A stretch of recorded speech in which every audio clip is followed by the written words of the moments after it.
Ang basa ng ating kapalaran ngayon ay maaring tumutukoy sa iyo, o sa ibang tao, na kapareho mo na zodiac sign. Ito ay isang simpleng gabay po lamang. Tanging ang Panginoon lamang ang siyang nakakaalam sa magaganap sa ating buhay. Gawing gabay at libangan lamang. Tagalog Chinese Horoscope. August 23, 2023. Year of the Rat. Kailangan mong maghinay-hinay sa pagdedesisyon tungkol sa isang maselang bagay na may kinalaman sa iyong personal na relasyon. Dapat mo itong pag-isipang mabuti dahil sa oras na magkamali ka ay maaapektuhan ang inyong pagsasama. Maswerteng numero, 2, 14, 15, 34. Year of the Ox. Isang mahalagang tao para sa iyo ang magbabalewala sa iyo sa araw na ito. Hindi dahil sa ayaw kanyang makausap o makaharap kundi meron lang siyang personal na dahilan kung bakit niya gagawin na pansamantala kang iwasan.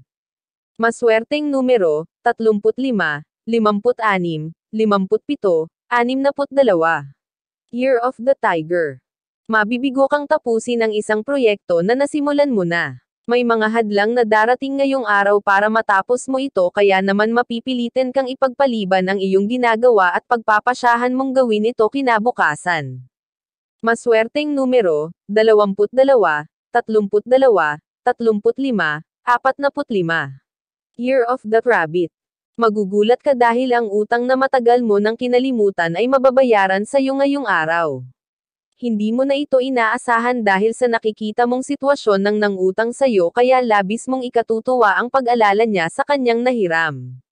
Maswerteng numero, 56, 67, 61, 70. Year of the Dragon. Makakapalagayan mo ng loob ang isang malapit na kamag-anak ng iyong kabiyak.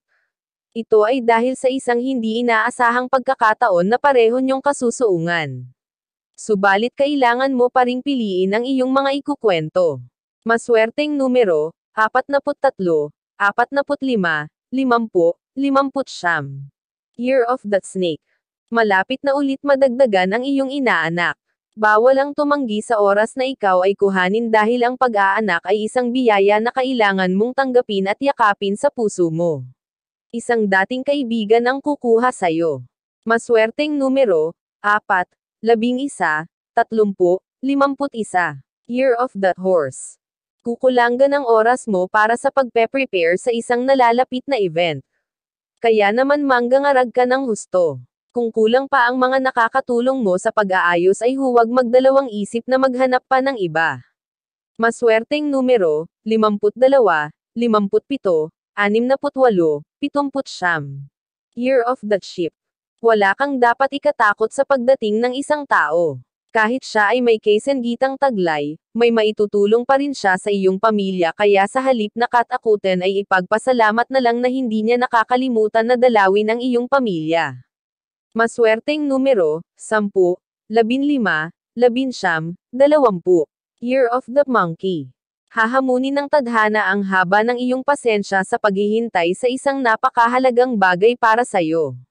Makakaramdam ka ng tila kawalan ng pag-asa na makuha pa ang minimithi mong ito kaya dapat kang magpakatatag. Maswerteng numero, 40, 56, 66, 80.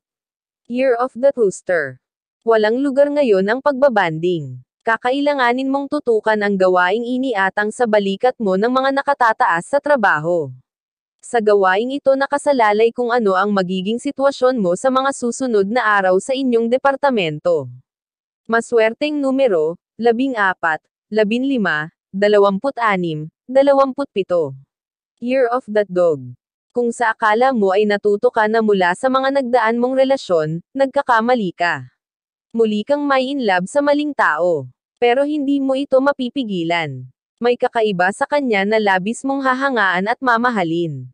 Maswerteng numero, 1, 21, 20, 30. Year of the Pig. Masaya ang araw na ito dahil hindi mo inaasahan ang swerteng tatamasahin mo sa iyong negosyo. May lucky charm ka sa paligid na hindi mo napapansin. Ay enjoy mo lang ang bawat oras sa magandang maghapon na lilipas. Maswerteng numero, 6, 20, 29, 30. Iyan ang Tagalog Chinese Horoscope. August 23, 2023. Maraming salamat.